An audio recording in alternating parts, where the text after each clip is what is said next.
I'm Dan, I'm Andrew. and we're here to tell you a Bible story. That's right. This is the story of a guy named Paul. Well, actually, it starts with a guy named Saul. Oh, so there's a different guy? No, same guy. So two guys, two names. No, one guy, two names. Wait, what? I'm super confused. My head hurts. Here, let me show you what I mean.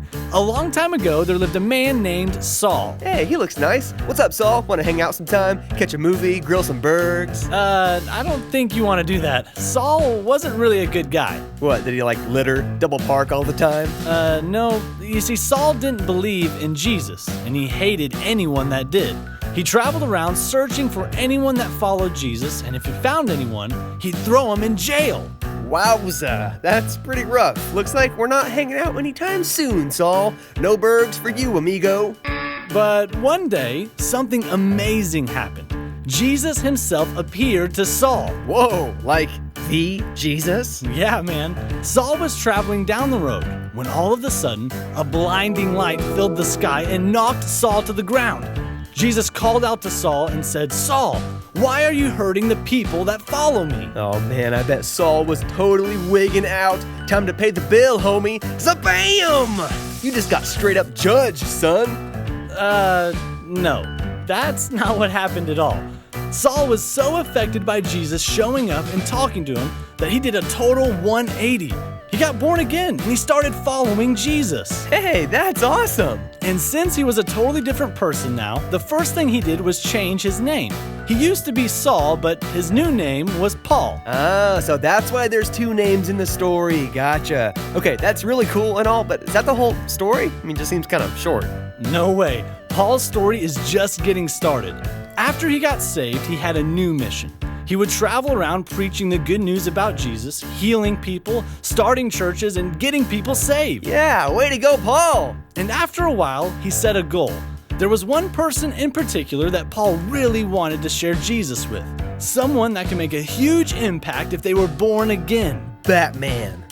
What? Yeah, dude, we gotta get that guy saved. Think how awesome that would be. Hey, it's time to take up the offering. Boom, $1 billion. Hey, I need to ride to church. Boom, Batmobile. Okay, no, it wasn't Batman. Paul's goal was to share the good news with Caesar, the leader of Rome and the most powerful man in the whole world.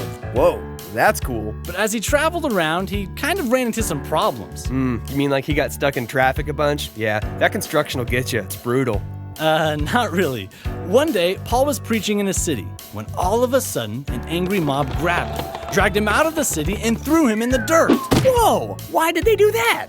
Well, even though Paul had totally changed, some other people still didn't want Jesus to be talked about. But that didn't stop Paul. He dusted himself off and he headed to the next city. What happened there? He started preaching, but again, some people wanted to shut him up.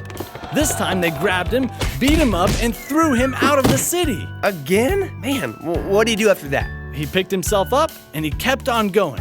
He traveled all around the countryside telling people about Jesus, and he didn't let anything stop him. And eventually everything started going smooth, right? Not so much. People kept trying to stop Paul, but they couldn't. He just wouldn't quit. These people hated him so much that one time they waited for him by the gates of a city so they could catch him and kill him. Good grief, what happened? Some friends of his helped him escape by lowering him down the city walls in a basket. Whew, that was a close call. But in the next city, he wasn't so lucky. He was captured, beaten, and thrown into prison. Wait, so he got thrown into jail for talking about Jesus? Oh, the irony. Well, I guess that's the end of the line, Paul. Not so fast. What are you talking about? He's in jail, dude. Game over, man. Game over. Even in prison, Paul still shared the good news. He sang songs and praised God in his cell. He wasn't going to let anything stop him.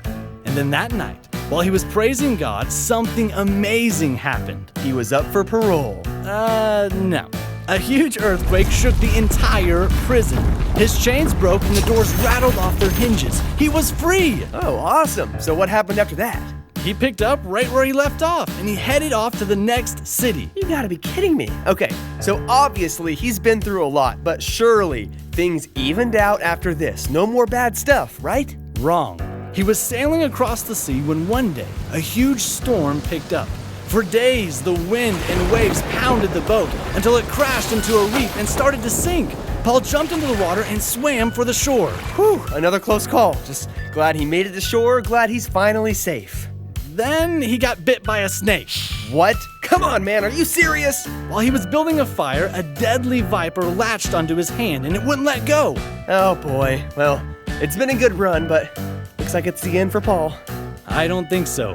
Paul just shook the snake into the fire and he wasn't hurt at all. Unbelievable. Okay, I gotta know, how did he keep going when everything in the world was constantly against him? Well, Paul knew that the power of God in him was way stronger than any of the bad stuff that came his way. With God on his side, he was unstoppable. Man, Paul is like a real-life superhero. It's a bird, it's a plane, it's Super Paul! You got that straight. And eventually, Paul accomplished his mission. He made it to Rome and was able to share Jesus with Caesar, the most powerful man in the world. Mission accomplished. Man, Paul sounds like the coolest guy. Looks like we're back on for burgers in a movie, right, Paul? Big Paul, Paulé, the Paulster, Paularino. What are you doing? Oh, I'm just trying out some nicknames for when Paul and I are best friends. You know that Paul lived like 2,000 years ago, right?